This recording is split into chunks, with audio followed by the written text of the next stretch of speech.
اعوذ باللہ من الشیطان الرجیم بسم اللہ الرحمن الرحیم الحمد للہ رب العالمین والصلاة والسلام علی سید الانبیاء والمرسلین وعلی اہل بیتہ الطیبین الطاہرین وصحبہ المنتجبین۔ سورۃ المزمل بالکل ابتدائی صورتوں میں ہے کہ جو رسول اللہ صلی اللہ علیہ وآلہ وسلم پر نازل ہوئی تھی بنام خدائے رحمان رحیم۔ آیت نمبر 1، اے کپڑوں میں لپٹنے والے، رات کو اٹھا کیجئے مگر قلیل۔ نماز شب کا رسول اللہ کو حکم دیا جا رہا ہے۔ کیوں حکم دیا جا رہا ہے؟ اگلی آیات میں واضح ہو جائے گا۔ آیت نمبر 3، کتنا اٹھنا ہے آپ کو اے رسول؟ آدھی رات یا اس سے کچھ کم کر لیجئے، 4، یا اس پر کچھ بڑھا دیجئے۔ اور اس رات کے قیام میں کیا کرنا ہے آپ نے؟ اور قرآن کو ٹھہر ٹھہر کر پڑھا کیجئے، تب اس کی حقیقی تاثیر نتائج ظاہر ہوں گے۔ رسول اللہ کو حکم دیا جا رہا ہے کہ آپ نے قرآن کو ٹھہر ٹھہر کر پڑھنا ہے۔ کیوں ٹھہر ٹھہر کر پڑھنا ہے؟ اس لیے کہ تیز تیز پڑھو تو کیا توجہ ہوگی، کیا پڑھ رہا ہوں، جیسے آج کل بعض رائج ہوگی، روٹین بن گئی، اور ایسا رائج ہوا ہے کہ ٹھہر ٹھہر کے پڑھنا وہ نظر ہی نہیں آتا۔ آیت نمبر 5، کیوں یہ رسول اللہ نے یہ کام کیوں کرنا ہے؟ تہجد کے لیے اٹھنا، آدھی رات کچھ کم یا اس سے بھی زیادہ، اور قرآن کو ٹھہر ٹھہر کے پڑھنا ہے۔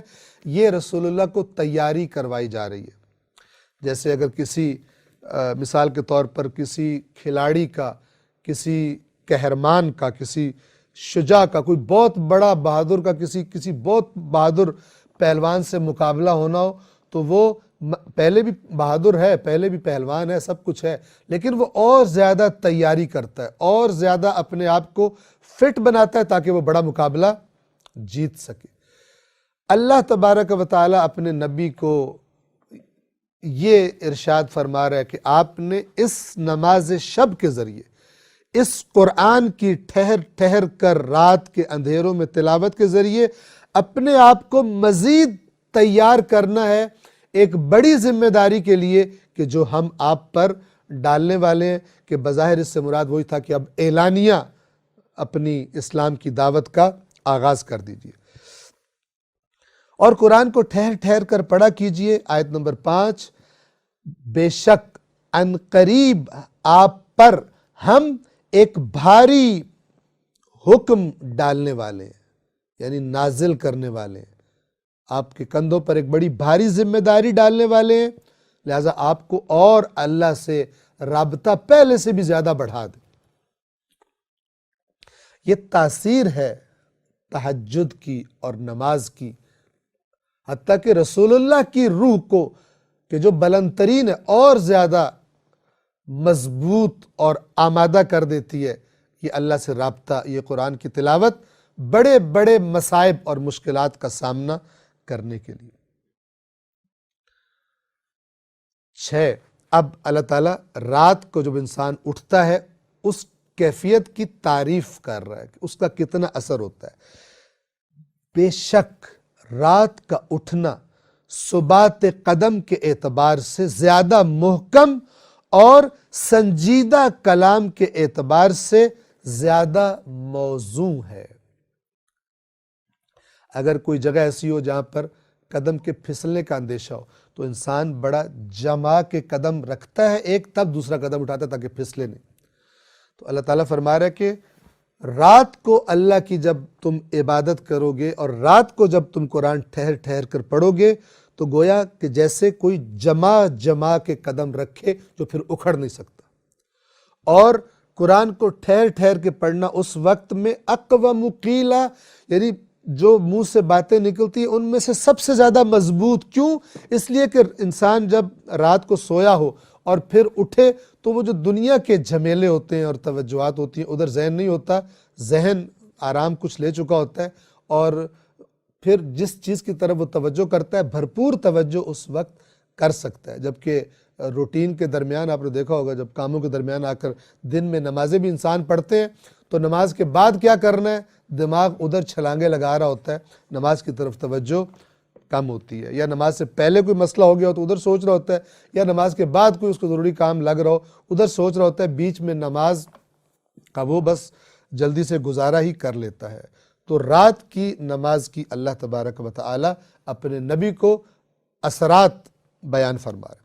رات کا اٹھنا ثبات قدم یعنی جمع ہوا قدم کے اعتبار سے زیادہ محکم اور سنجیدہ کلام یعنی اچھی طرح جو بولا جا رہا ہے اس کی طرف توجہ ہے، چونکہ دن کی مصروفیات شور وغیرہ وہ نہیں ہے، اور سنجیدہ کلام کے اعتبار سے زیادہ موزوں ہے۔ 7، اب اللہ تعالیٰ فرما رہا ہے کہ یہ ہم آپ کو رات پہ اتنی تاکید کیوں کر رہے ہیں؟ بے شک دن میں تو آپ کے لیے بڑی لمبی لمبی مصروفیات اور کوششیں آپ کو کرنی ہیں، اور وہ کون سی کوششیں؟ وہ بھی دن میں دین کے لیے، لیکن وہ دن میں دین کی کوششیں وہ اتنی زیادہ ہیں کہ وہ توجہ اور وہ سکون اور قرار جو رات کے اندھیرے میں ہوتا ہے وہ دن کے وقت نصیب نہیں ہو سکتا۔ پھر گویا کہ تعریف کی جا رہی ہے اور رسول پاک سے کہا جا رہا ہے کہ دن میں تو آپ کے لیے بڑی لمبی مصروفیات ہوتی ہیں، تو لہذا رات کو یہ کام کریں۔ پھر اسی کا بیان آیت نمبر 8 میں، اور اپنے رب کے نام کا ذکر کیجئے، اپنے رب کے نام کا ذکر کیجئے، اور سب سے کٹ کر یعنی اللہ کے علاوہ ہر ایک سے توجہ ہٹا کر صرف اسی کی طرف توجہ کر لیجئے،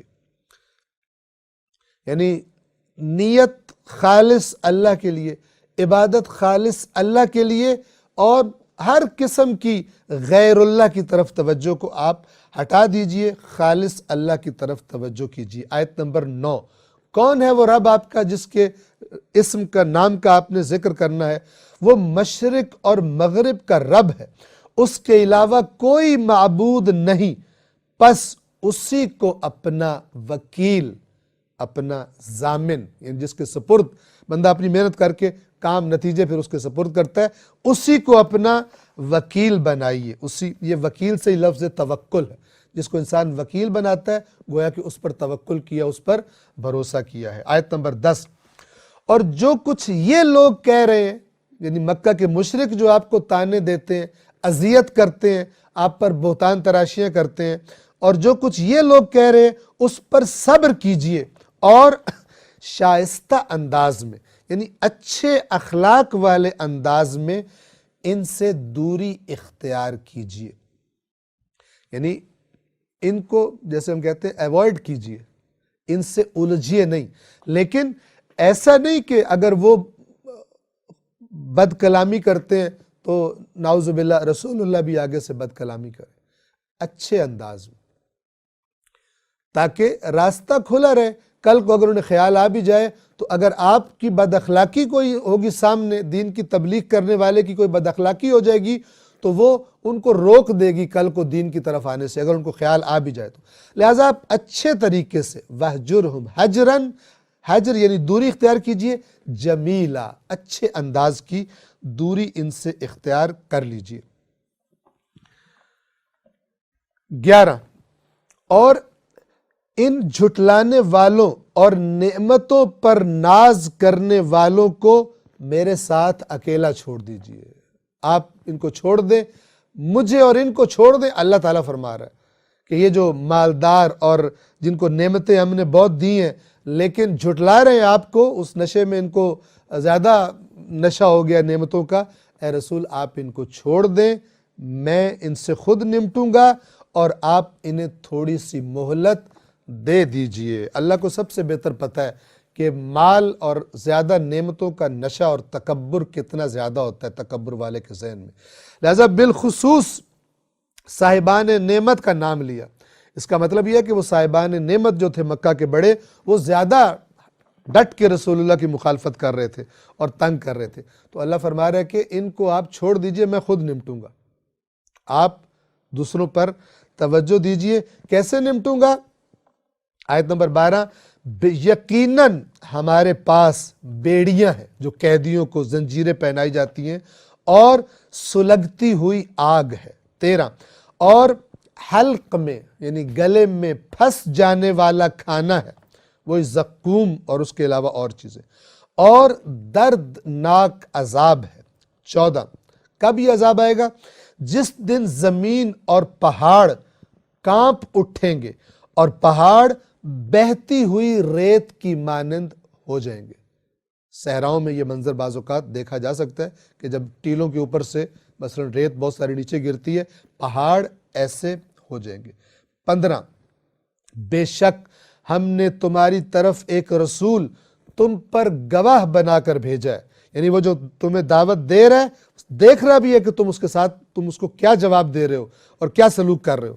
بے شک ہم نے تمہاری طرف ایک رسول تم پر گواہ بنا کر بھیجا ہے، جس طرح ہم نے فرعون کی طرف ایک رسول بھیجا تھا۔ 16 تو فرعون نے اس رسول کی نافرمانی کی تو ہم نے اسے سخت شدید گرفت میں لے لیا تھا۔ کئی دفعہ قرآن اسے بیان کر چکا۔ 17 تو جب ہم نے فرعون کو گرفت میں لے لیا تو تم کہاں بچو گے، تمہارے اندر تو وہ طاقت ہی نہیں۔ اگلی آیت میں قیامت کا تذکرہ ہے۔ تو اگر تم نے انکار کر دیا، نہ مانی ہمارے رسول کی بات، تو اس دن سے کیسے بچو گے جو بچوں کو بوڑھا بنا دے گا۔ یعنی اتنی شدید مصیبت ہوگی اس دن کہ اگر کوئی بچہ اس دن میں موجود ہو تو اس دن کی مصیبتیں اس بچے کو بوڑھا بنا کر رکھ دیں۔ 18 اس دن سے آسمان پھٹ جائے گا، یعنی اس دن کی جو تاثیر ہوگی آسمان کو پھاڑ دے گی، آسمان پھٹ جائے گا اور اللہ کا وعدہ پورا ہو کر رہے گا۔ 19 بے شک یعنی یہ قرآن تو ایک نصیحت ہے، ان ہذہ تذکرہ، یہ قرآن تو ایک نصیحت ہے، تو جو چاہے اپنے رب کی طرف جانے کا رستہ اختیار کر لے۔ یعنی ہم نے تمہیں یہ نصیحت پہنچا دی ہے، اب تم خود اس کو دیکھو پرکھو، تمہارا جی چاہے تو قبول کرو اور تمہارا جی چاہے تو انہی اپنی اللہ کی نافرمانیوں میں اور نفس پرستیوں میں اور دنیا کے پیچھے اپنے آپ کو ضائع کرتے رہو، یہ تمہارا اختیار ہے۔ فمن شاء اتخذ الی ربہ سبیلا، پس جو چاہے اپنے رب کی طرف جانے کا رستہ اختیار کر لے۔ سورہ مزمل کی آخری آیت نمبر 20 نسبتاً طولانی ہے۔ بے شک آپ کا رب جانتا ہے کہ آپ 2/3 یعنی 3 میں سے 2 حصے رات کے، آپ 2/3 رات کے نزدیک یعنی تقریباً 2/3 رات یا آدھی رات یا 1/3 رات کھڑے رہتے ہیں۔ اے رسول آپ کا رب جانتا ہے جتنی دیر آپ کھڑے رہتے ہیں، کبھی رات کے 3 میں سے 2 حصے رسول اللہ کھڑے رہتے تھے، اللہ کی عبادت کیا کرتے تھے، کبھی آدھی رات کھڑے رہتے تھے، کبھی 1/3 رات کھڑے رہتے تھے۔ ممکن ہے بدن ساتھ نہ دیتا ہو، 1/3 رات کا کھڑا ہونا، 2/3 رات کا کھڑا ہونا، آدھی رات کا کھڑا ہونا، اللہ نے حکم دیا اور رسول اللہ نے رات کو بھی گویا آرام کرنا کم کر دیا۔ آپ کا پروردگار بے شک جانتا ہے کہ آپ 2/3 رات کے قریب یا آدھی رات یا 1/3 رات کھڑے رہتے ہیں۔ اللہ گواہی دے رہا ہے اپنے رسول کی عبادت کی،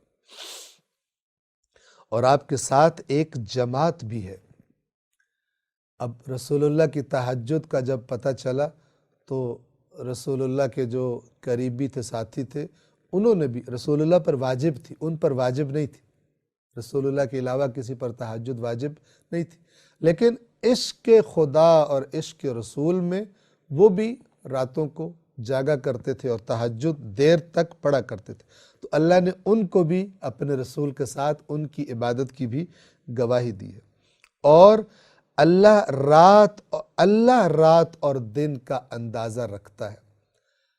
اب آپ انتہائے محبت خدا اور عشق خدا دیکھیے کہ اس زمانے میں ہمارے زمانے کی طرح گھڑیاں تو نہیں تھیں کہ ایگزیکٹلی کوئی پتہ کر لیتا کہ آدھی رات کب ہو جائے گی، کتنا میں نے کھڑا رہنا، کتنی میں نے نماز شب پڑھنی ہے، 2/3 رات کا اندازہ ہو جائے، 1/3 رات کا اندازہ ہو جائے۔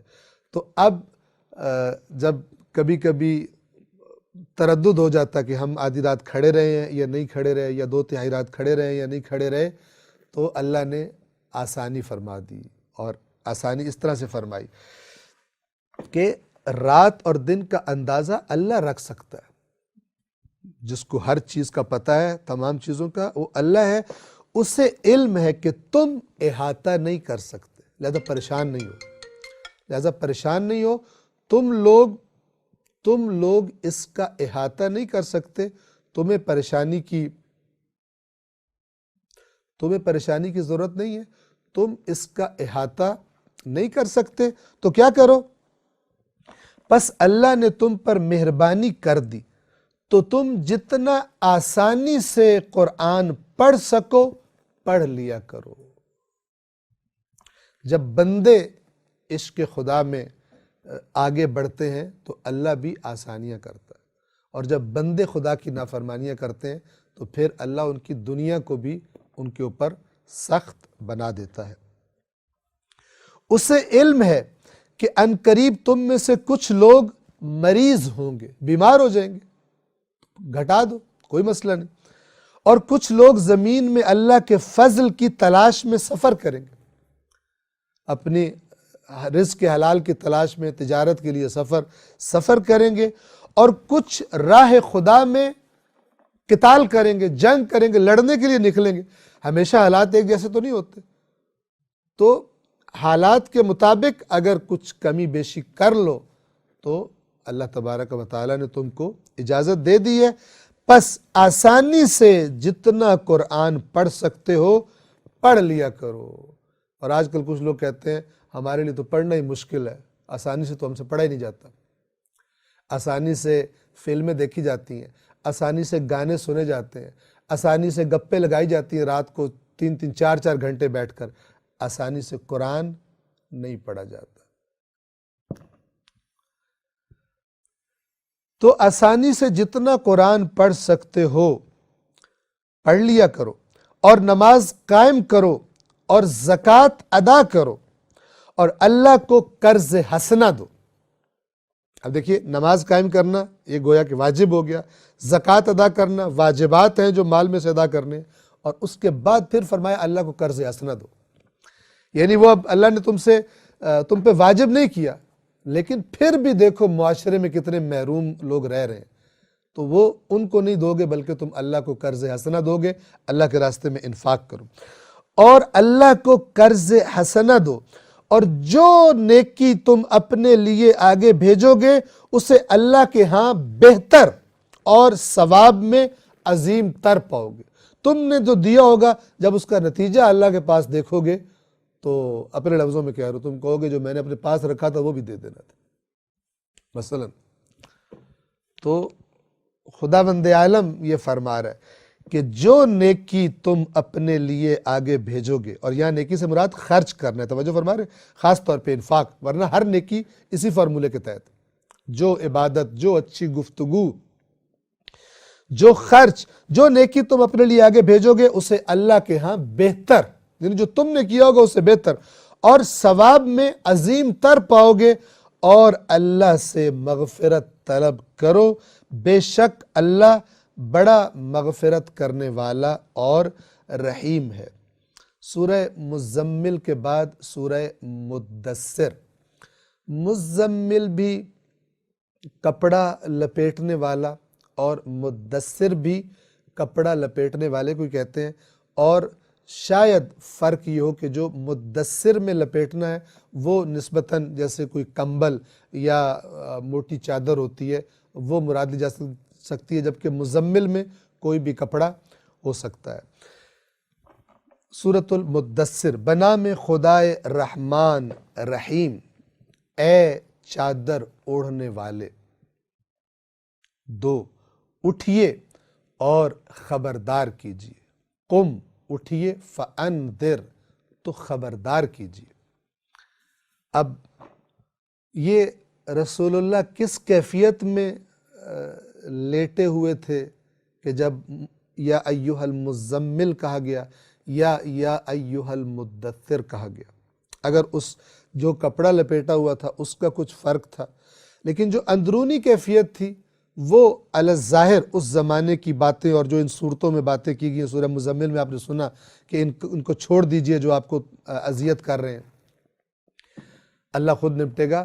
تو گویا کیفیت انسان ایک تصور کر سکتا ہے، اور خدا سب سے بہتر جانتا ہے کہ ایک مخلص تڑپ رکھنے والا لوگوں کو ان کی نجات کی طرف بلا رہا ہے، اور لوگ اس کو ہاتھوں سے اور زبان سے اور ہر طریقے سے اذیت کر رہے ہیں، اس کو جھٹلا رہے ہیں، تو ظاہر ہے کہ ایک وقت آتا ہے کہ انسان کا تھوڑا دل ٹوٹ سا جاتا ہے اور وہ غم سے نڈھال ہو جاتا ہے۔ تو شاید ایسی کسی کیفیت میں رسول اللہ لیٹے ہوں گے، اس کپڑے کو اپنے ارد گرد لپیٹ کر، گویا دنیا سے کٹ کر اللہ کی طرف متوجہ ہیں، اللہ سے شکوے کر رہے ہوں گے کہ فرشتہ وحی آتا ہے، اور اسی حالت کو جو رسول اللہ نے کپڑا لپیٹا ہوا ہے، اسی حالت سے خطاب کیا جاتا ہے کہ اٹھیے اور خبردار کیجئے۔ آپ ان کے طعنوں سے، ان کی مخالفتوں سے آپ نے نہیں بیٹھنا، آپ نے اپنا کام جاری رکھنا ہے۔ 3 اور اپنے رب کی کبریائی کا اعلان کیجئے، وَرَبَّكَ فَكَبِّرْ، اور مثلاً ڈٹ کر یہ جو بت پرست ہیں اور یہ اللہ کے شریک بنائے پھر رہے ہیں، ان کے سامنے جا کر اپنے رب کی کبریائی بیان کیجئے۔ اور اس کبریائی میں جب کہا جاتا ہے اللہ اکبر تو مشرک کو موت پڑ جاتی ہے، چونکہ اس کو اپنے جو شریک بنا کے بیٹھا ہوتا ہے ان کی توہین اس کو اللہ کی کبریائی میں محسوس کرتی ہے، محسوس اس کو ہوتی ہے۔ وَرَبَّكَ فَكَبِّرْ، اور اپنے رب کی کبریائی کا، یعنی بڑا تو بس میرا رب ہے، اس کے مقابلے میں کوئی نہیں، رب کی کبریائی کا اعلان کیجئے۔ 4 اور اپنے لباس کو پاکیزہ رکھیے، اور اپنے لباس کو پاکیزہ رکھیے۔ 5 اور ناپاکیوں سے دور رہیے۔ 6 اور احسان نہ جتلائیے کہ بہت سمجھنے لگ جائیں۔ بہت خوبصورت ہے، یعنی کسی پر احسان کب انسان جتلاتا ہے کہ جب سمجھتا ہے میں نے کوئی بڑا کام اس کے ساتھ کر دیا، ورنہ تو اس کے ہاتھ پلے کچھ نہیں تھا۔ لیکن اگر انسان اپنے کام کو حقیر ہی سمجھے، اور وہ کب سمجھتا ہے؟ جب وہ دیکھتا ہے کہ اللہ نے میری اپنی مخلوقات کا خیال رکھنے کا کہا ہے، اور جس طرح رکھنا چاہیے تھا اس طرح تو میں نہیں رکھ سکا، تو کبھی بھی اس میں نہ تکبر پیدا ہوگا اور نہ ہی اگلے پر احسان جتلائے گا۔ احسان کب جتلاتا ہے؟ جب بندہ کہتا ہے میں نے اتنا بڑا احسان کیا اور تو آگے سے کیا کر رہا ہے؟ احسان نہ جتلائیے کہ بہت سمجھنے لگ جائیں، اپنے عمل کو آپ بہت زیادہ سمجھنے لگ جائیں۔ 7 اور اپنے رب کی خاطر صبر کیجئے، تمام اذیتوں اور مشکلات پر صبر کیجئے، اپنا کام استقامت کے ساتھ کرتے رہیے۔ ہم بار بار قرآن میں گزشتہ دروس میں بیان کر چکے کہ صبر کا معنی یہ نہیں ہے کہ اگر باہر سے مخالفت ہو رہی ہے تو صبر کیجئے، یعنی گھر جا کے بیٹھ جائیے اور کچھ نہیں کرو، وہاں سے بیٹھ کے بد دعائیں کرو، اور جو دشمن ہیں ان کے لیے بد دعائیں کرو، اور آپ نے دین کی تبلیغ کرنی، صرف اللہ سے دعائیں کرو یا اللہ اپنے دین کو فتح عطا فرما، کرو کچھ نہیں۔ یہ باطل ترین اور بیہودہ ترین معنی ہے جو بعض لوگوں کے ذہنوں میں صبر کا ہے۔ صبر کیجئے یعنی استقامت کیجئے، اپنا کام، اپنی روش، اپنا طریقہ، اپنا انداز نہ چھوڑیے، یعنی ان کی خرابی آپ کے اندر، آپ کے انداز، آپ کے استقامت، آپ کے ارادے کے اندر کوئی تبدیلی نہ لا سکے۔ یہ ہے صبر۔ اور اپنے رب کی خاطر صبر کیجیے۔ 8 تو جب سور میں پھونک ماری جائے گی، اب یہ مکی سورہ، یہ بھی بالکل ابتدائی صورتوں میں جو رسول اللہ پر نازل ہوئی تھی، کفار کو بتایا جا رہا ہے کہ جب سور میں پھونک ماری جائے گی 9 تو وہ دن ایک مشکل دن ہوگا۔ آسان دن نہیں ہوگا قیامت کا، وہ دن ایک مشکل دن ہوگا، 10 کافروں پر آسان نہیں ہوگا۔ یہ ایک بڑا یعنی آپ سمجھیں کہ دھیما لیکن پیغام کے اعتبار سے بڑا خطرناک پیغام ہے۔ یعنی اللہ تعالیٰ خطاب کر رہا ہے مکے کے کافروں سے کہ اے رسول ان کو میری طرف سے بتا دیجئے کہ جس دن قیامت آئے گی، سور میں پھونکا جائے گا، وہ دن بڑا سخت دن ہوگا، اور اس کی سختی کیسی ہوگی جس کو اللہ سخت کہہ رہا ہے، اور کافروں پر آسان نہیں ہوگا، یعنی مومنوں پر آسان ہوگا، لیکن جو اللہ کے نبی کی بات نہیں مان رہے، اے رسول ان کو بتا دیجئے کہ کافروں پر، نہ ماننے والوں پر وہ دن آسان نہ ہوگا۔ 11 مجھے یعنی اللہ کو اور اس شخص کو چھوڑ دیجیے۔ یہ کئی جگہوں پر اللہ تعالیٰ اپنے رسول سے خطاب فرماتا ہے، بعض ان لوگوں کے بارے میں جو ہٹ دھرمی میں حد سے بڑے ہوئے، تو اللہ رسول پاک سے کہتا ہے کہ آپ اب ان سے کنارہ کشی کر لیں۔ یہ اس قدر ہٹ دھرم ہے کہ اب ان کو میں خود نمٹوں گا، آپ کی باتوں کا ان پہ اثر، یہ اس سٹیج سے آگے جا چکے ہیں، بات سننے اور سمجھنے والی سٹیج سے یہ اتنے متکبر ہیں اور نعمتوں میں اتنے غرق ہیں کہ یہ آپ کی بات نہیں سنیں گے۔ تو اللہ تعالیٰ اپنے نبی سے کہتا ہے کہ آپ مجھے اور ان کو تنہا چھوڑ دیجئے، آپ ان سے الگ ہو جائیے۔ یہ آیات، اگلی آیات جس شخص کے بارے میں، اس کا نام تھا ولید ابن مغیرہ، اور یہ مکہ کا انتہائی مالدار آدمی تھا۔ اس کو اللہ نے بہت سارے بیٹے عطا کیے تھے کہ جو ہر وقت اس کے آگے پیچھے ہوتے تھے، اس کے باغات تھے، جائیداد تھی، اور یہ بڑا پڑھا لکھا تھا۔ مشرکین مکہ نے اس سے آ کر کہا کہ تم جاؤ اور محمد صلی اللہ علیہ وآلہ وسلم کا کلام سنو، اور پھر آ کر ہمیں بتاؤ، چونکہ تم بہت پڑھے لکھے ہو، بہت سمجھدار ہو، تم عربی کلام کو بہت سمجھتے ہو، تم ہمیں آ کر بتاؤ کہ یہ شخص کا کلام یہ کیا چیز ہے، یہ کیوں اتنا اثر کرتا ہے۔ تو یہ ولید رسول اللہ کے پاس گیا اور کہا کہ جو روایات میں آیا ہے قصہ، کہا کہ سناؤ اپنا کلام جو تم سناتے ہو، اپنی شاعری سناؤ۔ رسول اللہ نے فرمایا کہ میں شعر نہیں بولتا۔ تو اس نے کہا جو بھی تمہارا کلام ہے تم اس کو سناؤ۔ اللہ کے نبی نے قرآن مجید کی آیات کی تلاوت شروع کی، تو اس ولید کے دل پر شدید اثر ہوا، اور جب یہ وہاں سے آیات کو سن کے واپس پلٹا تو گم سم تھا، اور یہ واپس ان مکے کے سرداروں کے پاس نہیں گیا جو انتظار کر رہے تھے کہ یہ آ کے ہمیں سنائے گا، اپنے گھر چلا گیا۔ اس قدر اللہ کے کلام کی تاثیر۔ اب دیکھیں، جیسے جادوگروں کو پتہ چل گیا تھا فرعون کے دربار میں کہ جو موسیٰ نے کیا ہے وہ جادو نہیں ہے، وہ اور چیز ہے۔ یہ بھی کیونکہ عرب کلام کا ماہر تھا، زبان عربی کا، فصاحت و بلاغت کا بہت بڑا ماہر تھا، اور بڑا مان تھا اس کو اپنے اوپر، اور کفار کو بھی، اسی لیے کفار نے، مشرکین نے اس کو بھیجا تھا جا کے بھی چیک کرو یہ کون سا کلام ہے۔ اس کو بھی رسول اللہ قرآن مجید کی آیات سننے کے بعد اس پر کلیئر ہو گیا کہ یہ بشر کا کلام نہیں ہے۔ لیکن اس نے وہ نہ کیا جو فرعون کے دربار میں جادوگروں نے کیا تھا، کہ وہ سجدے میں گر پڑے اور تھوڑی دیر بعد فرعون نے انہیں قتل کروا دیا، لیکن انہوں نے کہا تو نے مارنا ہے تو اسی دنیا کی زندگی ختم کرے گا نا، تو کر لے جو کرنا ہے، ہم موسیٰ کے رب پر اور ہارون کے رب پر ایمان لا چکے۔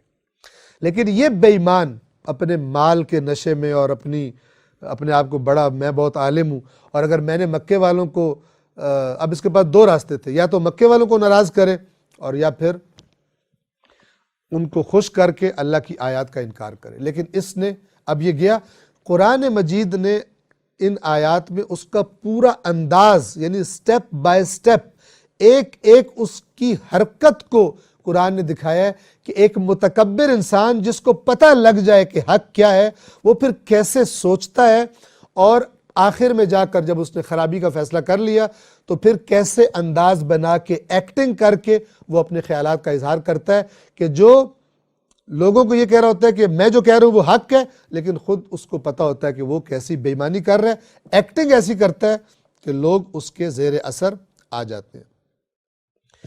اب یہ اس ولید کا تذکرہ ان آیات میں کیا جا رہا ہے، آیت نمبر 11 سے، مجھے یعنی اللہ کو، مجھے اور اس شخص کو چھوڑ دیجئے، یعنی تنہا چھوڑ دیجئے جسے میں نے اکیلا پیدا کیا ہے۔ یہاں اکیلا سے مراد کیا ہے؟ یعنی مکے میں گویا اتنی اولاد اور اتنا مال کسی کا نہیں تھا، اور اتنا پڑھا لکھا، ساری یہ چیزیں ایک شخص میں جمع ہو جائیں،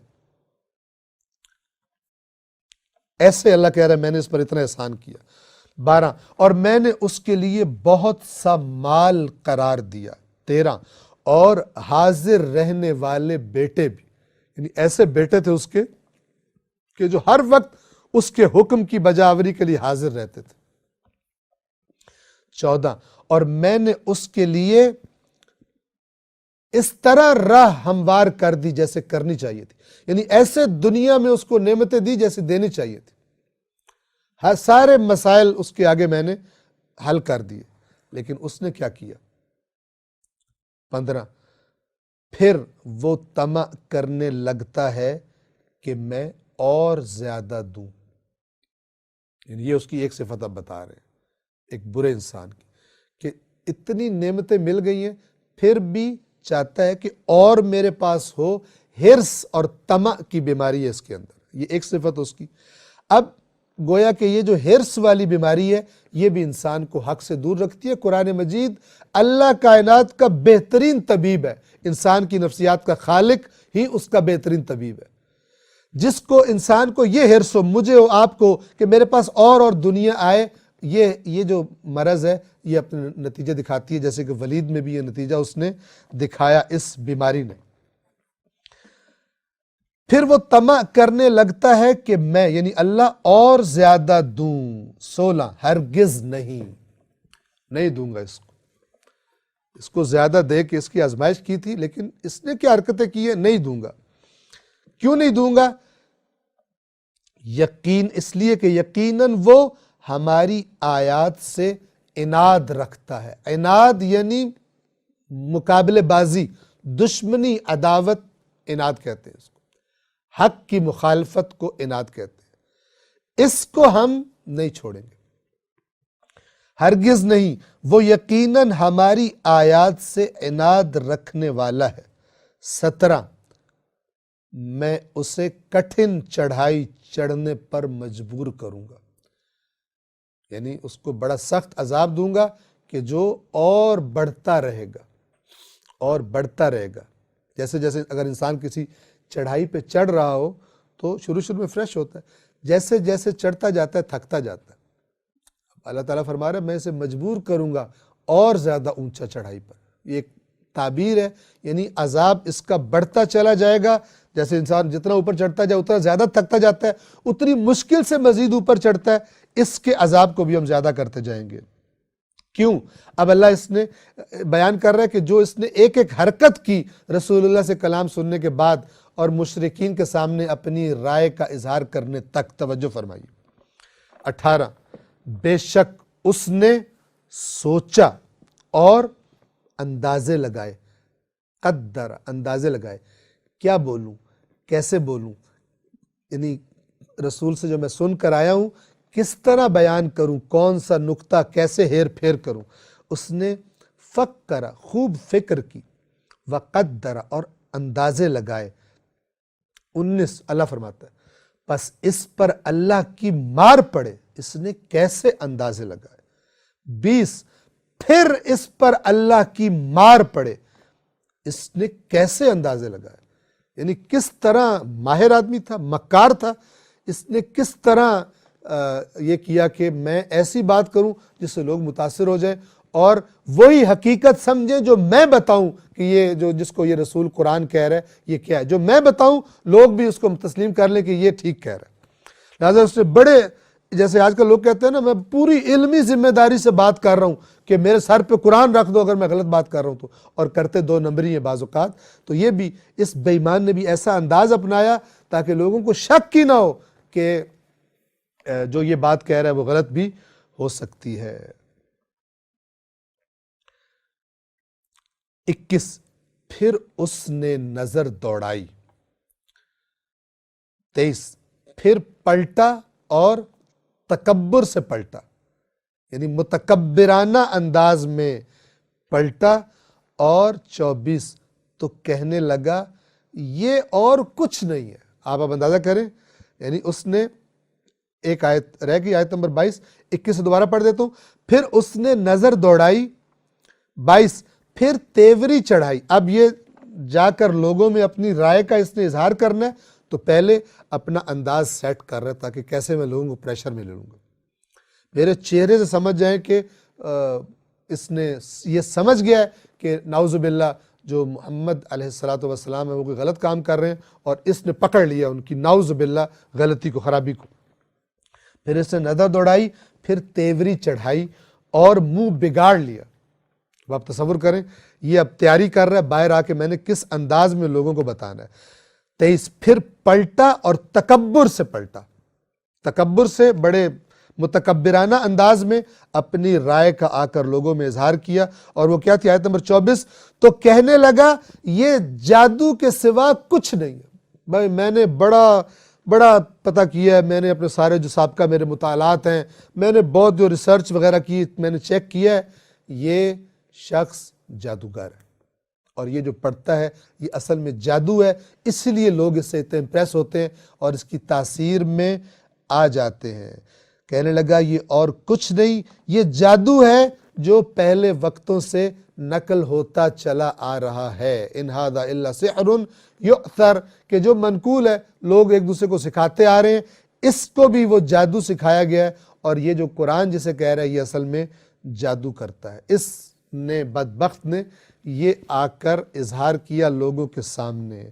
اب یہاں اور اگلی بات کیا کی آیت نمبر 25 میں، یہ اور کچھ نہیں بشر کا کلام ہے، یعنی یہ اس کا اپنا کلام ہے، اللہ کا کلام یہ نہیں ہے، میں نے پوری ریسرچ کی ہے اور میں اس نتیجے پر پہنچ چکا ہوں۔ اب یہ چونکہ مالدار بھی بہت تھا، یونیک قسم کی اس کی پوزیشن تھی مکہ میں، اور عالم بھی تھا، لوگ اس کی بات کے نیچے لگ گئے۔ انہوں نے کہا یہ تو بالکل صحیح بات بتا رہا ہے، اتنا معتبر بندہ، مکے کا اتنا سمجھدار بندہ، اور اس نے ان کا بیڑا غرق کر دیا یہ کہہ کر کہ یہ جادو ہے، اور یہ صرف بشر کا کلام ہے۔ آیت نمبر 25 میں 26 اب اللہ تعالیٰ کہہ رہا ہے کہ تو نے تو یہ کر لیا، اب اے رسول میں بتاتا ہوں کہ میں اس کے ساتھ کیا کروں گا، ان قریب میں اسے جھلسا دوں گا۔ سأصلیہ سقر، یہ سقر جہنم کے ناموں میں سے ایک نام ہے، میں اسے ان قریب آگ میں جھلسا دوں گا۔ 27 اور آپ کو کس چیز نے بتایا کہ وہ سقر کیا ہے، چیز کیا ہے۔ 28 وہ نہ تو باقی رکھتی ہے اور نہ ہی چھوڑتی ہے، یعنی مکمل جلاتی بھی اور بچ کے جانے بھی کہیں نہیں دیتی، نہ باقی رکھتی ہے اور نہ چھوڑتی ہے۔ 29 آدمی کی کھال کو جھلسا دینے والی ہے۔ 30 اس پر 19 ہیں۔ اب یہ 19 سے مراد 19 وہ فرشتے کے جو اس سقر پر اللہ نے موکل بنا کے رکھے ہیں، گویا جو اس کے انچارج ہیں اور عذاب دینے پر مأمور ہیں۔ اب یہ 19 کا جو اللہ نے نام لیا تو یہ اس کی وجہ کیا ہے؟ توجہ کیجئے، قرآن مجید بعض جگہوں پہ فرماتا ہے کہ اللہ اسی بات سے بہت ساروں کو ہدایت دیتا ہے اور بہت ساروں کو گمراہ کر دیتا ہے۔ بات ایک ہی ہوتی ہے، اسی 19 سے بہت ساروں کو ہدایت ملے گی جیسے آ جائے گا اس آیت میں بھی، اور بہت ساروں کو گمراہی ہوگی۔ یہ کیوں ہوتا ہے؟ یہ انسانوں کے مزاج کی وجہ سے ہوتا ہے۔ کچھ مزاج ہوتے ہیں ضدی، ہٹ دھرم، متکبر، اور کچھ مزاج ہوتے ہیں بات کو سوچنے، سمجھنے، پرکھنے والے، اور اپنی خواہشات کو، اپنے مفادات کو سائڈ پہ رکھ کے خود اس بات کو پرکھنے والے کہ یہ بات کیسی ہے۔ تو یہ دو مزاج جو ہیں ایک ہی بات سے، یہ مزاج سوچنے سمجھنے والا یہ ہدایت لیتا ہے، اس کی ہدایت میں اضافہ ہوتا ہے۔ اور یہ جو ہٹ دھرم اور ضدی اور متکبر ہے اور جو اپنی خواہشات میں ڈوبا ہوا ہے، یہ اسی مثال سے اس کی گمراہی میں اضافہ ہو جاتا ہے۔ یہ جو 19 کا عدد ہے، دیکھیے اللہ تبارک و تعالیٰ اس کے بارے میں آیت نمبر 31 اگلی آیت میں فرما رہا ہے، اور ہم نے جہنم کا عملہ، یعنی جہنم کے اوپر جو معمور ہوں گے، صرف فرشتوں کو قرار دیا ہے۔ یعنی یہ جو 19 ہم بتا رہے ہیں یہ فرشتے ہوں گے، اور ان کی تعداد کو کفار کے لیے فتنہ بنایا ہے۔ جب یہ 19 والی آیات نازل ہوئی تو کچھ لوگوں نے، مکے کے مشرکوں نے جب سنی تو مذاق اڑایا، اور مثلاً کہا کہ 19 سے تو ہم زیادہ ہیں، ہم تو زیادہ تعداد میں ہیں، 19 کو تو ہم پکڑ کے قابو کر لیں گے۔ اب بجائے یہ کہ اس میں غور و فکر کرتے، اس کو دیکھتے ہر چیز کو مذاق اڑانے والا۔ اور ہم نے ان کی تعداد کو کفار کے لیے فتنہ بنا دیا تاکہ اہل کتاب کو یقین آ جائے اور ایمان لانے والوں کے ایمان میں اضافہ ہو جائے۔ اس آیت سے یہ محسوس ہوتا ہے کہ اس زمانے کی مثلاً بائبل میں، تورات میں یا انجیل میں بھی یہ جو جہنم پر جو داروغہ فرشتے ہیں ان کی تعداد موجود تھی، ورنہ قرآن ہرگز یہ بات نہ کرتا، چونکہ اہل کتاب موجود تھے، مکہ میں بھی آنا جانا تھا اور مدینہ بھی موجود تھے، وہ فوراً کہتے نہیں ہے۔ اگرچہ آج کی تحریف شدہ میں یہ عدد ہمیں نہیں ملتا، لیکن قرآن مجید کا بیان یہ بتا رہا ہے تاکہ اہل کتاب کو یقین آ جائے کہ یہ قرآن حق ہے۔ لیکن اہل کتاب میں بھی کون؟ وہ جو نیک لوگ ہیں، اور وہ فوراً رسول اللہ پر ایمان لے آتے تھے انہی آیات کی وجہ سے، کہتے تھے یہ تو وہی بات، یہ بالکل برحق کہہ رہے ہیں۔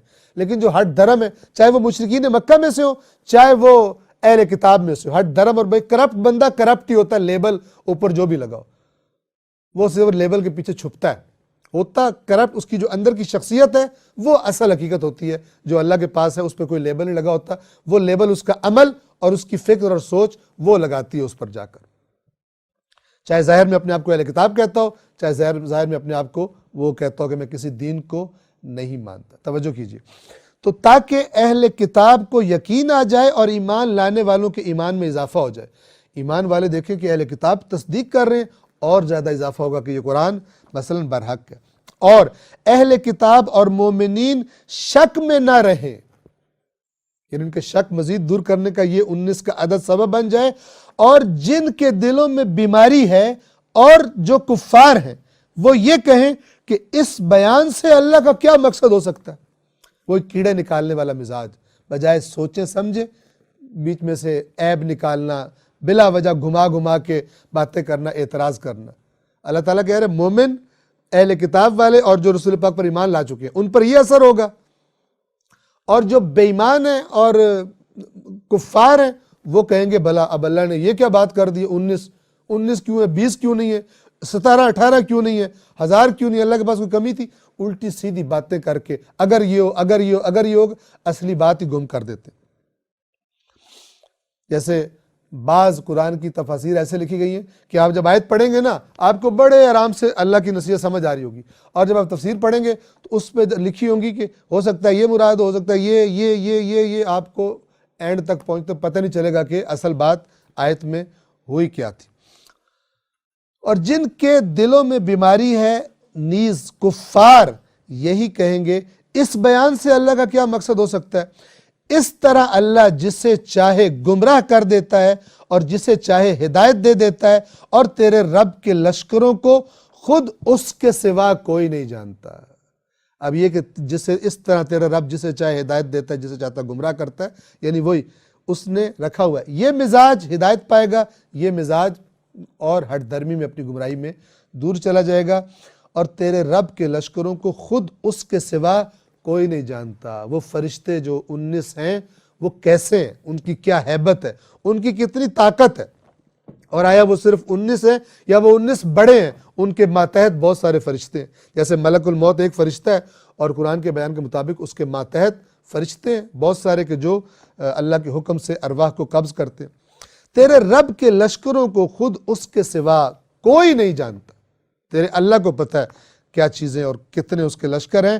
اور یہ یعنی یہ جہنم کا ذکر یہ تو انسانوں کے لیے بس ایک نصیحت ہے. 32 ہرگز نہیں، یعنی یہ جو کفار حرکتیں کر رہے ہیں اور جو باتیں کر رہے ہیں، ہرگز نہیں، قسم ہے چاند کی. 33 اور رات کی جب وہ پلٹنے لگتی ہے یعنی واپس جانے لگتی ہے اور دن آنے لگتا ہے. 34 اور صبح کی، صبح کے وقت کی جب وہ روشن ہونے لگتی ہے، یعنی اس رات کے جانے اور دن کے آنے کے وقت کی قسم اور چاند کی قسم، یعنی یہ سب چیزیں، یہ پورا نظام گواہی دے رہا ہے کہ یہ باطل خلق نہیں ہوا. اور یہ سب گواہ ہیں کس بات پر؟ 35 کہ بے شک یہ بڑی آفتوں میں سے ایک ہے. یعنی یہ جہنم کوئی چھوٹی چیز نہیں ہے، یہ سقر یہ کوئی چھوٹی چیز نہیں ہے. یہ یعنی جس نے ان چیزوں کو بنایا جنہیں تم دیکھ رہے ہو، وہ تمہیں بتا رہا ہے کہ وہ بہت بڑی چیز ہے جو ابھی تمہیں نظر نہیں آ رہی. یہ اتنا بڑا نظام بنانے والا کہہ رہا ہے کہ وہ بہت خطرناک ہے. اس کا مطلب ہے کہ اس سے بچنے کی کوشش کرو. بلا شک یہ بڑی آفتوں میں سے ایک ہے. 36 انسانوں کے لیے تنبیہ ہے، یعنی خبردار کرنا ہے کہ وہ آگ بہت خطرناک ہے، اس سے تمہیں خبردار کیا جا رہا ہے. لیکن کس کے لیے تنبیہ ہے؟ 37 تم میں سے ہر اس شخص کے لیے جو آگے بڑھنا چاہے یا پیچھے ہٹنا چاہے. تمہاری مرضی ہے، جو چاہے آگے بڑھ کے اس ہدایت کو قبول کر لے اور جو چاہے پیچھے ہٹ جائے، اس ہدایت کی طرف نہ آئے. مرضی ہے تمہاری، لیکن یہ تو تمہاری مرضی ہے، اختیار کرو یا نہ کرو، مانو یا نہ مانو. لیکن یہ یاد رکھنا، آیت نمبر 38 ہر شخص اپنے عمل کا گروی ہے. ہر شخص اپنے عمل کا گروی ہے. گروی کیا ہوتا ہے؟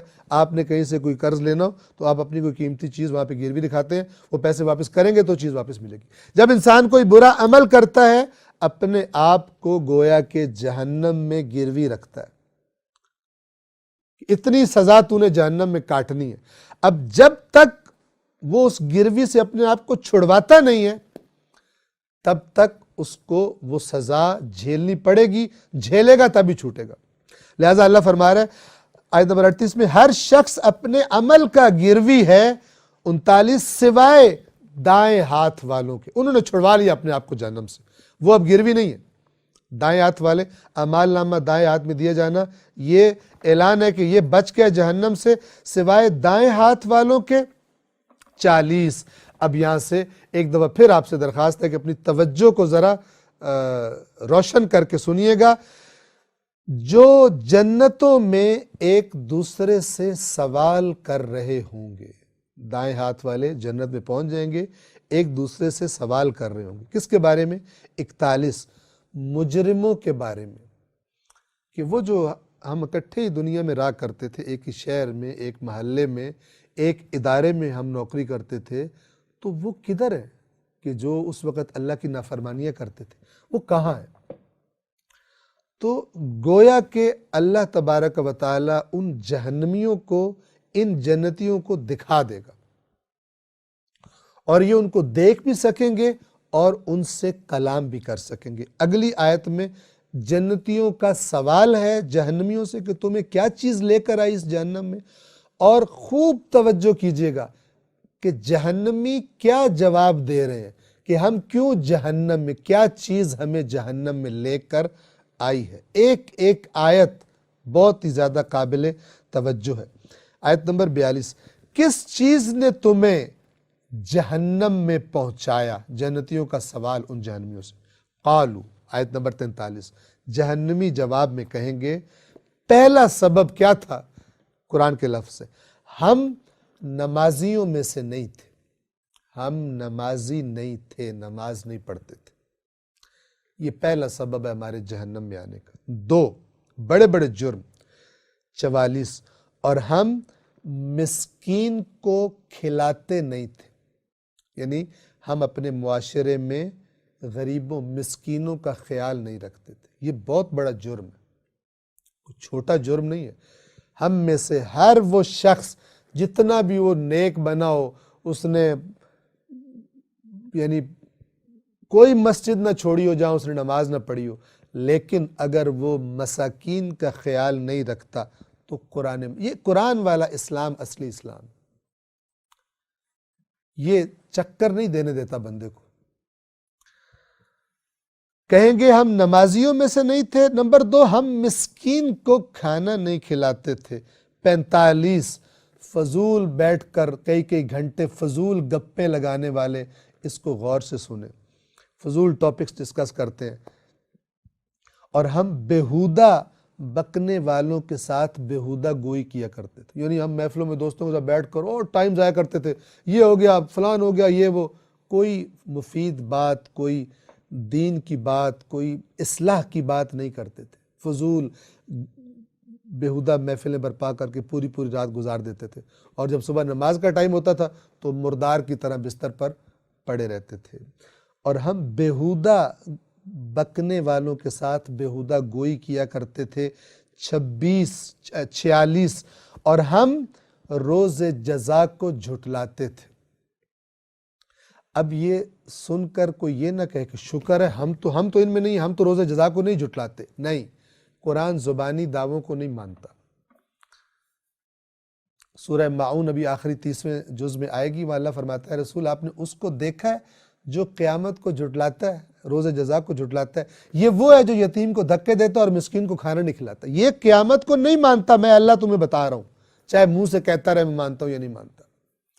قرآن مجید صرف باہر اور زبانی باتوں پر فیصلہ نہیں کرتا. اللہ علیم بذات الصدور، اندر کی کیفیت اور اس کیفیت کے نتیجے میں جو انسان کا عمل ہے اس کے نتیجے میں ڈیسائیڈ کرتا ہے کہ کون قیامت کو مانتا ہے اور کون قیامت کو نہیں مانتا. اور ہم روز جزا کو جھٹلاتے تھے. چونکہ جھٹلاتے نہ ہوتے تو پھر ٹائم کیوں ضائع کرتے؟ پھر تو جنت کے لیے کوششیں کرتے. پھر مسکینوں کا، معاشرے کے غریبوں کا کیوں خیال نہ رکھتے؟ کیوں نماز نہ پڑھتے؟ اصل میں ہم یہ سارا جمع کر دیے، سارا نماز نہ پڑھنا، غریب محروموں کا خیال نہ رکھنا، مسکینوں کا، اور فضول محفلوں میں گپے لگا کے ٹائم ضائع کرنا. اس کی خلاصہ یہ ہے کہ ان کو تھا ہی نہیں کہ ہمارا کوئی حساب ہونا ہے، ہم یہاں پر موج مستی کرنے آئے ہیں. ان کا یہی نظریہ تھا. 47 یہاں تک کہ ہمیں موت آ گئی. اسی طرح ہمارے دن گزرتے رہے یہاں تک کہ ہمیں موت آ گئی. اب آیت نمبر 48 میں پھر ایک دفعہ آپ سے درخواست کر رہا ہوں، توجہ کیجئے، اور وہ تمام چیزیں کہ جو اس آیت کے خلاف آئیں، چاہے کوئی حدیث کے نام پر آئے، باطل ہے، باطل ہے، باطل ہے، باطل ہے. اللہ کا نمائندہ رسول آئے اور اپنی زبان اقدس سے اللہ کا یہ پیغام سنائے اور پھر چند دنوں کے بعد اس کے الٹ بات کر دے. نہیں ہو سکتا، نہیں ہو سکتا. یا اولی الابصار، نہیں ہو سکتا. توجہ کیجئے. یہاں تک کہ ہمیں موت آ گئی. اب اللہ فرما رہا ہے آیت نمبر 48 میں، تو سفارش، تو شفاعت کرنے والوں کی شفاعت ان لوگوں کو کوئی فائدہ نہیں دے گی. خوب توجہ فرمائیں. آیت نمبر 48، کس کو شفاعت کام نہیں آ رہی؟ اب ذرا سوچیں اور وہ تصور کریں جو چٹکیوں میں جنت میں پہنچا رہے ہوتے ہیں. ہر قسم کی بے ایمانی کرتے رہو پھر بھی جنت پکی ہے کیونکہ تم پتہ نہیں کیا کرتے ہو. بے نماز خبردار، محروم طبقے کا خیال نہ رکھنے والا خبردار، فضول گپوں کی محفلوں میں ٹائم ضائع کرنے والا. ہم سمجھتے ہیں یہ تو مسئلہ ہی کوئی نہیں.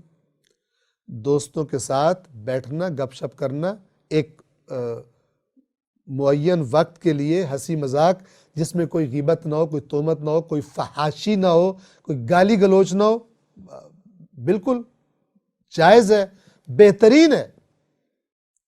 لیکن فضول گھنٹوں بیٹھے رہنا، کسی کی غیبتیں، کسی پہ تہمتیں، نہ کسی کی عزت کا خیال ہے، کیا کیا ڈسکس نہیں کرتے بیٹھ کر. کوئی کسی کی زبان رکتی نہیں ہے کہ کوئی بات تو ایسی ہوگی جس سے اللہ ناراض نہ ہو جائے.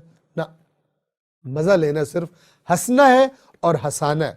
تو یہ جو 3 چیزیں قرآن فرما رہا ہے، ان کو کتنا بڑا جرم ہے؟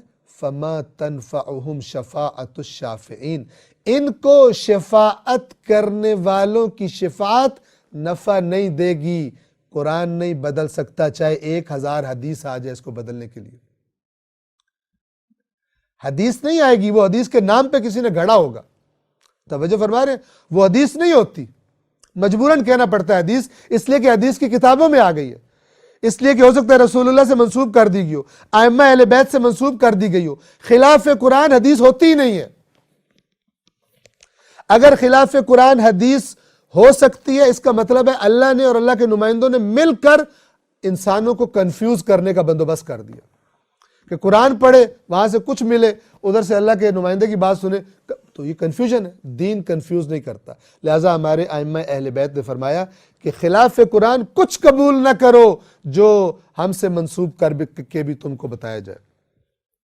اور تھوڑا جھوٹ نہیں بولا گیا رسول اللہ کے نام پر اور ائمہ کے نام پر۔ آپ سے درخواست کروں گا، سورہ جن میں بھی آپ نے سنا کہ جنوں نے کیا کہا کہ یہ قرآن سننے سے پہلے ہم سمجھتے تھے انسان اور جن کبھی اللہ کے بارے میں جھوٹ نہیں بولیں گے، لیکن اب ہمیں پتہ چلا کہ بڑے بڑے بے ایمان جن اور بڑے بڑے بے ایمان انسان بھی تھے جو دین بتانے کے نام پہ جھوٹ بولا کرتے تھے۔ کہاں سے پتہ چلا جنوں کو؟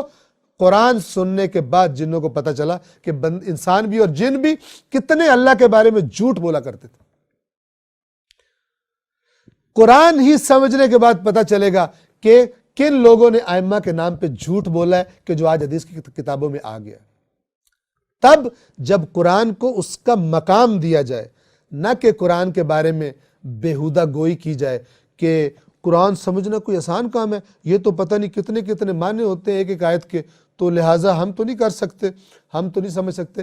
قرآن کا دروازہ بند کرو، اس کے بعد شیطان سے کہو کھل کے کھیلے، جیسے مرضی گمراہ کرنا ہے، ائمہ کے نام پہ رسول اللہ کے نام پہ بولی جاؤ جھوٹ، کوئی پکڑ نہیں ہے۔ چونکہ پکڑ کے لیے رسول اللہ کہے گئے تھے قرآن اور اہل بیت چھوڑ کے جا رہا ہوں، آپ نے قرآن کا دروازہ بند کر دیا، اب اس کے بعد جو آپ کی مرضی ہے کرتے پھریں۔ سزا ہے آپ کی کہ آپ کو اہل بیت کے نام پر، رسول اللہ کے نام پر گمراہ کیا جائے، اس لیے کہ آپ نے رسول اللہ کی نہیں مانی، اہل بیت کی نہیں مانی، اور آپ نے بعد میں بنائے ہوئے نظریات پر عمل کیا ہے۔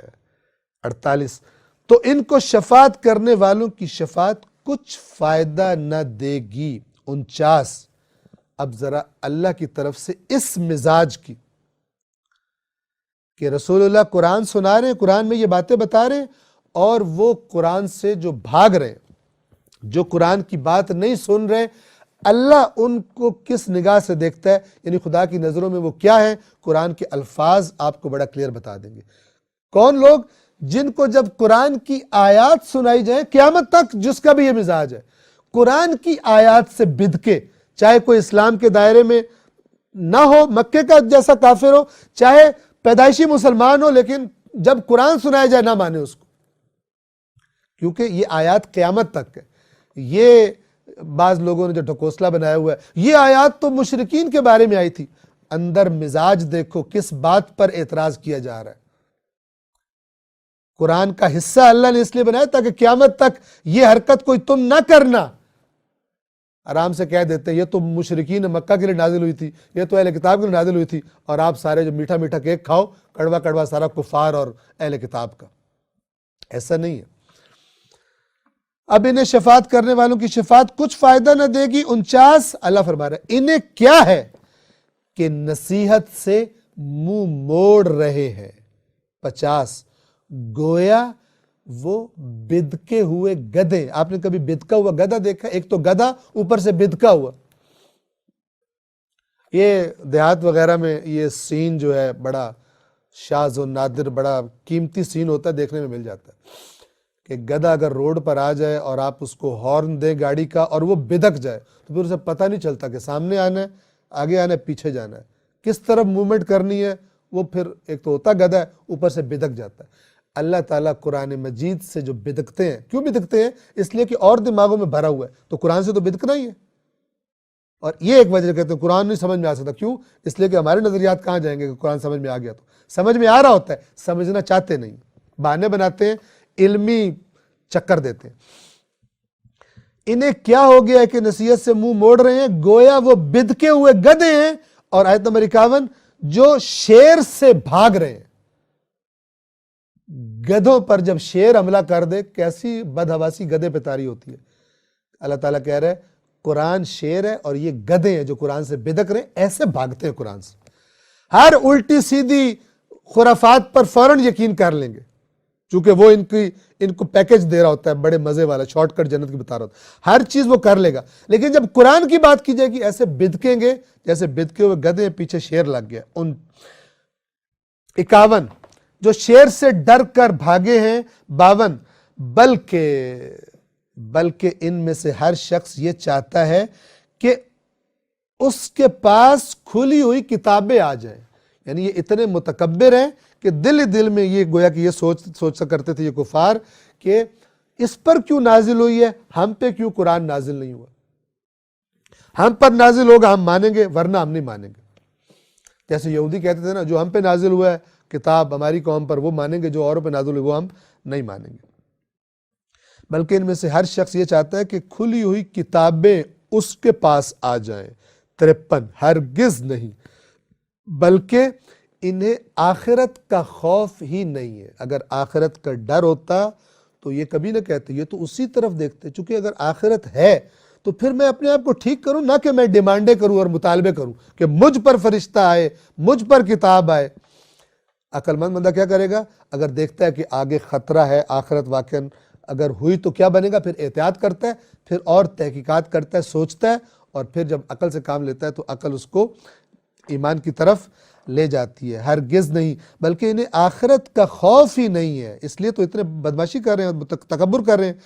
54 ہرگز نہیں، یعنی تمہارے مطالبے نہیں مانے جائیں گے، یہ قرآن تو یقیناً ایک نصیحت ہے، تذکرہ، وہی یاد دہانی نصیحت ہے۔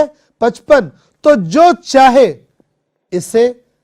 اس ذکر کو لے لے، جو چاہے اس یاد دہانی اور اس کو یاد رکھے، یاد کر لے۔ 56 جو آخری آیت ہے سورۃ المدثر کی، اور